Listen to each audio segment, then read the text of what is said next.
Hello everybody, I hope you are fine. This is lecture 3, novel grade 3. As we have taken last time, introduction of Jane Eyre by Charlotte Bronte. Jane Eyre is a story of a poor orphaned girl who searches for love because she suffered from isolation, being a poor orphan girl who lived with her poor aunt or her uncle's widow, Mrs. Reed. She feels despised by everybody inside the family, her cousins and her aunt. They dismiss her because she is a poor orphan girl who is dependent on them. John Reed rebuked Jane Eyre for being a dependent relative and dismisses the fact that his mother is obliged to buy her new clothes and provide her food. In the first part of the novel, Jane is 10 years old, who lived with her uncle's widow, unhappy life at Gate Shed House. She had 3 cousins, Eliza, Georgiana, and John. Although we don't hear the voice of Eliza and Georgiana in the first part of the novel, yet the central focus is on the character of John, who is a bully boy. He always fights with Jane. He considers himself the master, or rather the owner of the house, and asks her to tell him master and to execute all his demands. Once Jane fights back after he throws a book at her head, causing her a cut in the head. Mrs. Reed blames Jane for starting the fight and lying about it, accusing Jane to be a liar girl. As a punishment for Jane, Mrs. Reed decides to order the servants to take Jane into the Red Room, which is an isolated room furnished in red colors, in which Mr. Reed died 9 years ago. Jane is shut up in this room, and she had a very terrifying experience.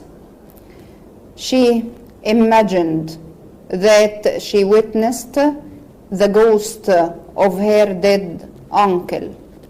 This is, of course, an introduction of the Gothic elements in the story. Then, the next stage, Mrs. Reed summons Mr. Lloyd, the apothecary of the servants, in order to treat and to settle the matter with Jane. Mr. Lloyd speaks with Jane, and they agree that she leaves the house and goes into a school, a boarding school, meaning she will live all her life in the school, never returning to Gate Shed again. Inside the school, Jane experiences another gloomy experience with Mr. Brocklehurst, the manager of this charity school for daughters of poor churchmen. Mr. Brocklehurst thinks that Jane is a liar and arrogant girl. That's why he always rebukes her and orders other teachers and the girls to treat Jane as a liar and to avoid her. Of course, this is another very negative experience for Jane. Inside this school, inside this charity school, which is called the Lowood School, there is never enough food. Girls are all forbidden from the smallest pleasures in the name of teaching them the Christian humility. Jane makes friends with a religious, pious girl called Helen Burns, who tells her that they should bear the sufferings at this school with patience for the sake of God. Helen never shows resentment. Helen never shows her anger. Helen never denounces this treatment. That is why she becomes the favorite target of the school's nicest teacher, Miss Scatcherd. When Mr. Brocklehurst humiliates Jane by repeating Mrs. Reed's charge or accusation against her in front of the whole school that she is a liar, Jane rebels against this accusation. She talks the school superintendent into getting a letter from the Reed family apothecary, who treated Jane after her ordeal, meaning after her bad experience in the Red Room, which clears her name from this accusation or being a liar. This is a picture of Jane punished at the school by hanging the banner liar in the midst of other girls.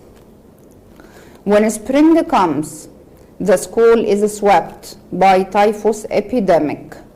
Yani there is a kind of plague which overwhelms the whole school, and many girls fall ill and many die. Helen too is ill, but from consumption or tuberculosis. Jane sneaks into Helen's room. Jane goes into Helen's room despite the warnings of other teachers for fear of infection. Jane is shocked to find that her friend Helen has only few hours to live life. Helen dies in Jane's arms, proclaiming her steadfast faith in God. Although Jane loves Helen, yet they have completely different characters.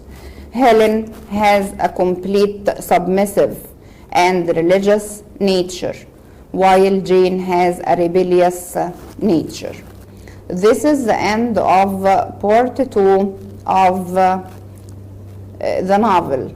After this epidemic, Lowood comes under investigation, formal examination, and the conditions at the school are improved. Jane stays on as a pupil, and later she was employed as a teacher until the age she is 19 years old. Jane has become a dear friend of Miss Temple, the school superintendent. And when she leaves her job to get married, Jane decides that time has come to her to leave the school. Later, we will start the third stage of Jane's life at another place.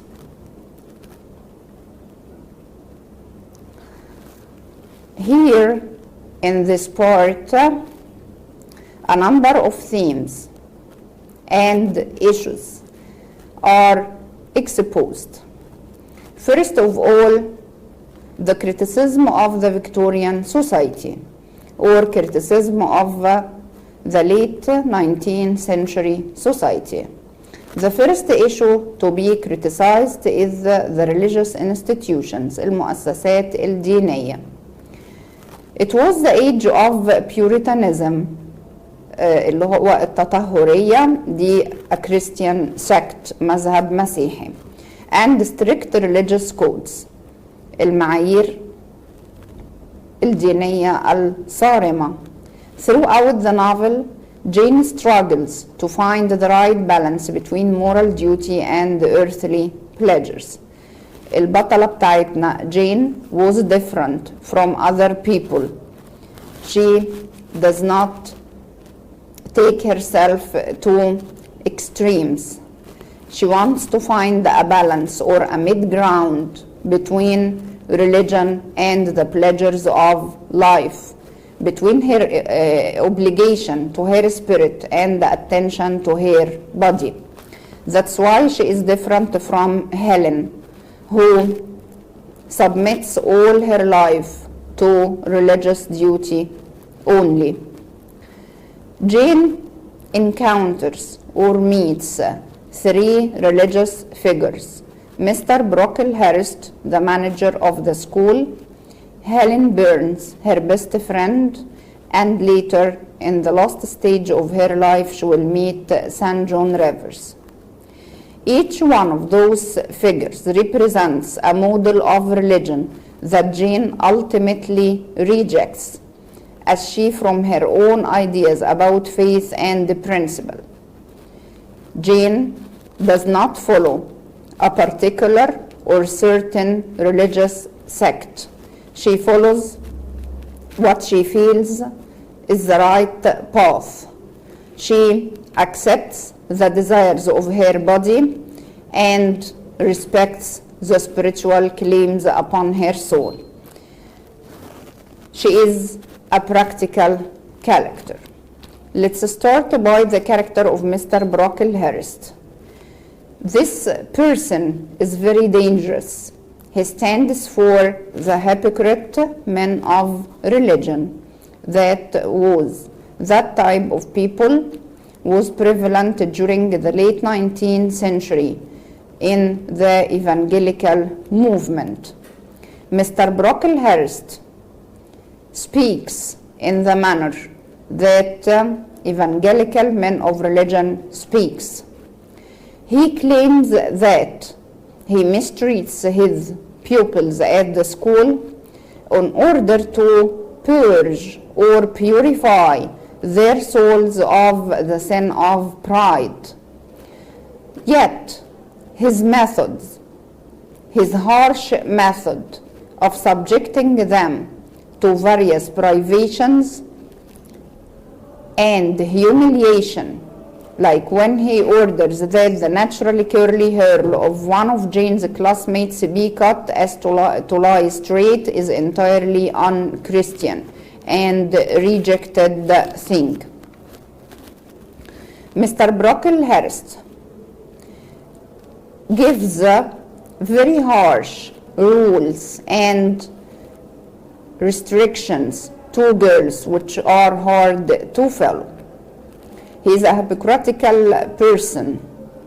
He wants the girls inside the school to live a very harsh life, while he himself inside his palace lives a very luxurious life at the expense of the students of the school.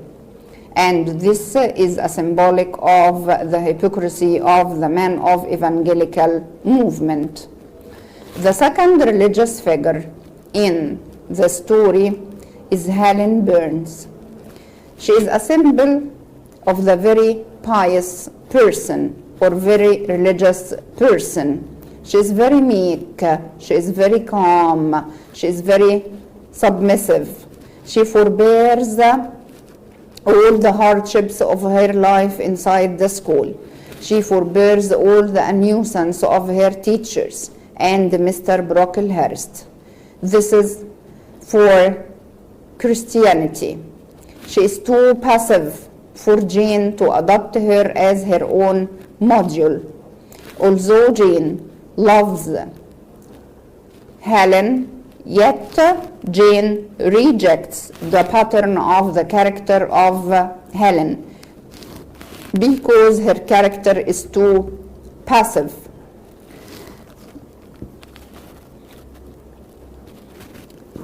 Another type of social criticism inside the school is criticism of social classes, as we have seen in the early chapters inside the novel. Jane Eyre is a critical of Victorian England's strict social hierarchy. The first case of class discrimination is seen during Jane's stay at Gateshead Hall. Mrs. Reed and her children treat Jane as an inferior because she is dependent poor relation. Mrs. Reed gathers her children around the fireplace, dismissing Jane. That's why Jane always feels isolated orphan children. John Reed humiliates and strikes Jane for taking a book of his bookshelves. Bessie and Abbott, the servant and the nurse, disapprove Jane's conduct of answering back John Reed, calling him master. Jane rejects calling him master, claiming that she is not a servant. Bessie, the servant, explains to her that she is less than a servant because she doesn't work for her providing. Bronte's the writer. Bronte's exploration of the complicated social position of governance is another case of social hierarchy or social division. The position of the governess is very complex position.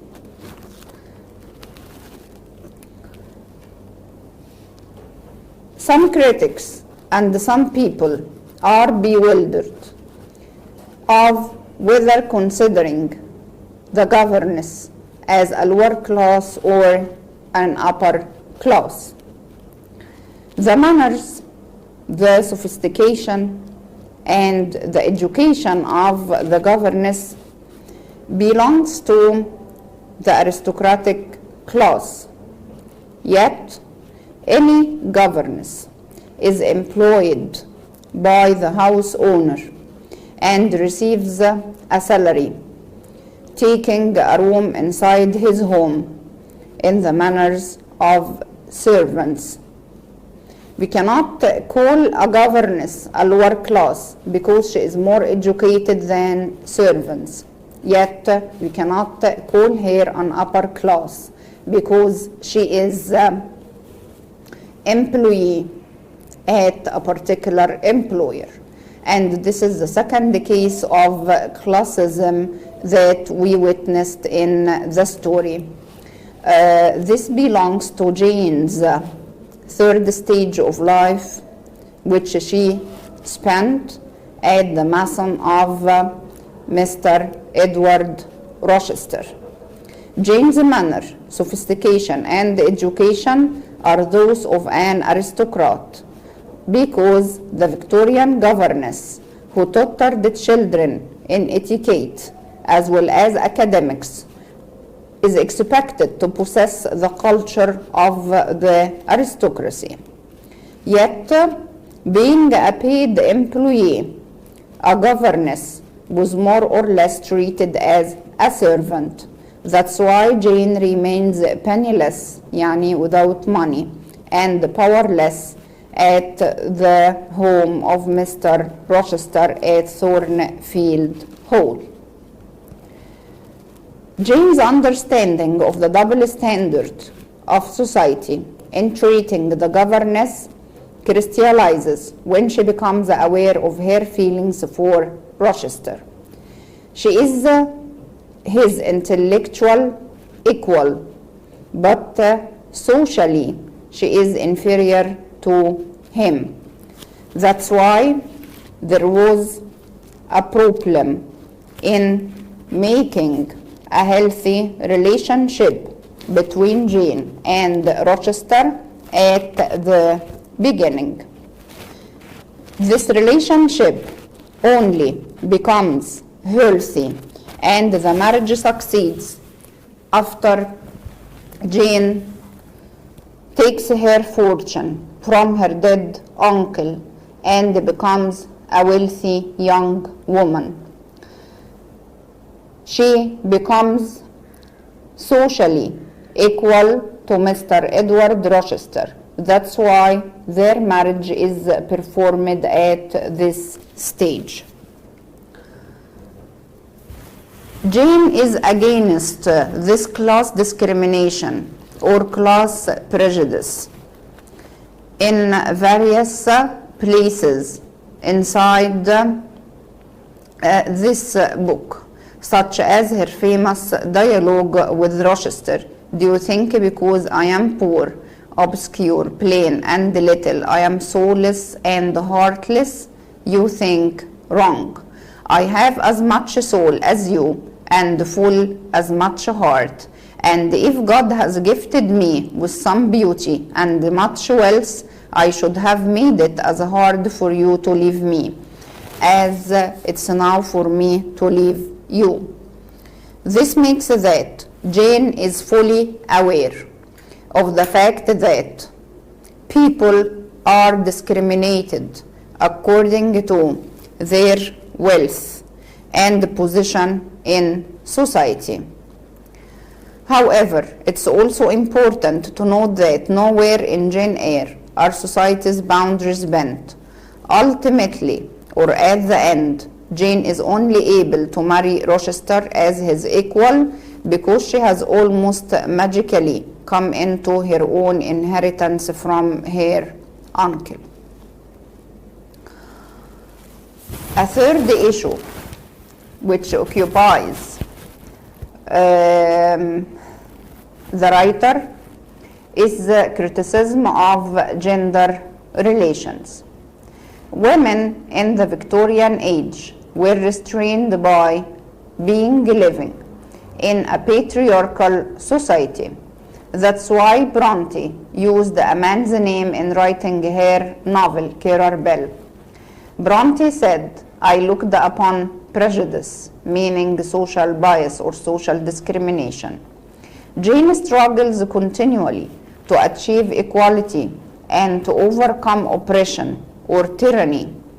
In addition to class hierarchy, she must fight against patriarchal domination, against those who believe women to be inferior to men and try to treat them as such.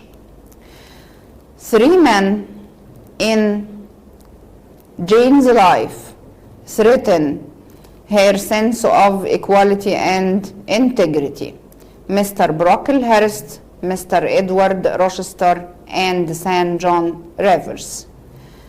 All these men are misogynistic, meaning they hate women and they feel that they are superior to women. Each one of them tries to keep Jane in a submissive position where she is unable to express her own thoughts and feelings. Every one of them has a distinct experience with Jane. That's why Jane goes through a battle with all those men or people in order to search for her own identity and assert her own identity. Now, let's see part of the film covering the first and second stage of Jane's life in order to be able to follow these incidents of the plot and to follow the social critical issues that we have spoken about. Let's watch the film. Follow me.